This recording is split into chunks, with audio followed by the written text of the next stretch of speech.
বাঘ এবং ভালুকের গল্প। এক গভীর জঙ্গলে থাকত এক শক্তিশালী বাঘ আর এক বর্ষর ভালুক। দুজনেই ভাবত, আমিই সবচেয়ে শক্তিশালী। তাদের মধ্যে প্রায়ই ঝগড়া হতো, কে বেশি শক্তিশালী তা নিয়ে।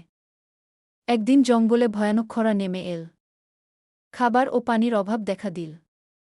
বাঘ একা শিকার করতে পারল না। ভালুকও একা খাবার জোগাড় করতে ব্যর্থ হল। তখন তারা বুঝতে পারল, একজনের শক্তি আরেকজনের বুদ্ধি ছাড়া কিছুই সম্ভব নয়। সিদ্ধান্ত নিল তারা একসাথে কাজ করবে। বাঘ তার দ্রুততা দিয়ে শিকার ধরল। ভালুক তার শক্তি দিয়ে শিকার বহন করল। দুজনেই খাবার পেল আর বেঁচে গেল। শেষে বাঘ বলল, শুধু শক্তি থাকলেই হয় না ঘে। ভালুক হাসতে হাসতে বলল, একসাথে থাকলেই আসল শক্তি গু।